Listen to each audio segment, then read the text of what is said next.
আসসালামু আলাইকুম সম্মানিত ভিউয়ার্স, তাকওয়া পোল্ট্রির আরো একটি নতুন ভিডিওতে আপনাদেরকে স্বাগতম। আজ আমরা আপনাদের দেখাবো খামারে বাচ্চা আসার আগে ও পরে আমরা কি ধরনের কাজ করে থাকি। বাচ্চা আসার পূর্বে খামার ভালোভাবে পরিষ্কার ও জীবাণুমুক্ত করে নিতে হবে। জীবাণুমুক্ত করার জন্য আমরা সাধারণত চুন, ব্লিচিং ও বাজারে বিভিন্ন ধরনের জীবাণুনাশক পাওয়া যায়, সেগুলো ব্যবহার করে থাকি। ব্রুডিং তৈরির সময় ব্রুডিং এর চারপাশে একটি চিকগাট ব্যবহার করতে হবে যাতে বাচ্চাগুলো বেরিয়ে না যায়। চিকগাটের ভিতরে তুষ সমানভাবে বিছিয়ে দিতে হবে। এখন তুষের উপরে সমানভাবে পেপার বিছিয়ে দিতে হবে। পেপারগুলো বিছিয়ে দিলে বাচ্চাগুলো পেপার থেকে খাবার খেতে পারে।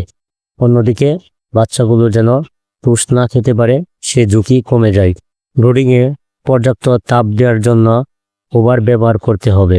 আলো বাতাসের পর্যাপ্ত ব্যবস্থা থাকা সত্ত্বেও যেন মুরগির বাচ্চাগুলো ঠান্ডা না লাগে সেদিকে খেয়াল রাখতে হবে। ইতিমধ্যে আমাদের খামারের বাচ্চাগুলো চলে আসলো। বাচ্চাগুলো খুব সাবধানে পরিবহন করতে হবে যাতে বাচ্চার কোনো সমস্যা না হয়। বাচ্চাগুলো খামারে আসার পর কিছুক্ষণ বিশ্রাম দিতে হবে।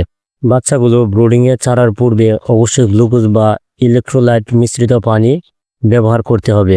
ইলেকট্রোলাইট বা গ্লুকোজ মিশ্রিত পানি খেলে বাচ্চা তাৎক্ষণিক শক্তি পায় এবং সুস্থ থাকে। তবে অবশ্যই বাচ্চা ব্রুডিংয়ে ছাড়ার পূর্বেই ব্রুডিংয়ের ভিতরে পানি সরবরাহ করতে হবে।